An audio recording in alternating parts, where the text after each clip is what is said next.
আসসালামু আলাইকুম। আসলে 8টার দিকে লাইভে আসার কথা ছিল। অ্যাকচুয়ালি একটু বিদ্যুৎ না থাকার কারণে একটু লেট করে আসলাম।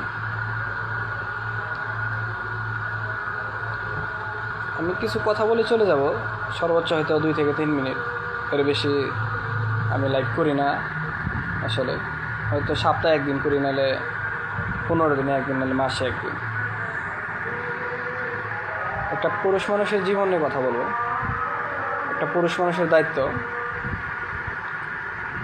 এই যে 2-3 দিন ধরে একটা ঘটনা ঘটতেছে, শুনতেছি যে 2 ভাইয়ের মধ্যে ঝগড়া লেগে এক ভাইয়ের চোখ উঠায় ফেলছে। কি নিয়ে? জায়গা জমিন আর কিছু টাকা নিয়ে। আসলে এটা মা বাবার শিক্ষার অভাব আছে, আর এর মধ্যে বিশেষ করে বাবার শিক্ষার অভাবটা বেশি। একজন বাবা তার সন্তানরা যদি ওইরকম করে তৈরি করে, কখনোই সে পারবে না আরেকজনের ক্ষতি করতে। আসলে বাবা নিজেও সচেতন না, তার জন্য সে আরেকজনকে সচেতন করতে পারে না। আর অ্যাকচুয়ালি আরও কিছু প্রবলেম আছে, যেমন আমরা চিন্তা করি যে একজন বাবা চিন্তা করে সারাদিন পরে কাজকর্ম করে অফিসে থাকে, সে ভাবে যে আমি সন্তানের প্রতি সময় দেয় না।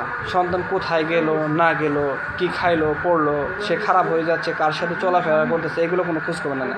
সে ইনকাম করে তার মার উপর দায়িত্ব দিয়ে দেয়। সে এটাই ভাবতেছে যে এটাই আমার দায়িত্ব, শেষ। আসলে না। যেমন ফসল চাষ করলে সেখানে কখন পানি দিতে হয়, কখন বীজ দিতে হয়, কখন সার দিতে হয়, তারপর ফসল থেকে ভালো কিছু আশা করা যায়। ঠিক তেমনি সন্তান জন্ম দিলে হয় না।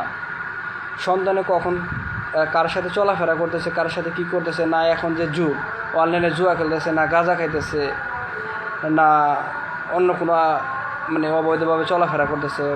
আবার দেশের যে অবস্থা, বেকারত্ব হার বাড়তেছে, ছেলে কি বাজে আড্ডা দিতেছে। এইভাবে যদি বাজে আড্ডা দেয়, হাতের কাজ যদি না শিখে বা নিজের এক্সপিরিয়েন্স যদি না বাড়ায়, তাহলে তো সামনে তার লাইফটা খারাপ হবে। এইগুলো অবশ্যই একজন দায়িত্বশীল বাবার হতে হবে। আর এখনকার যুগে বেশিরভাগই বাবা হইতেছে, তারা সন্তান জন্ম দিয়ে শেষ। বাপ নেশা করতেছে, ছেলে কী করতেছে, ছেলের কয় ভালো হও। আরে বাপ, তুমি নিজেই ভালো হও, তারপর সন্তানকে ভালো হতে বলো। আশা করি আর বেশি কথা বলবো না। তো ভালো থাকবেন। আসসালামু আলাইকুম।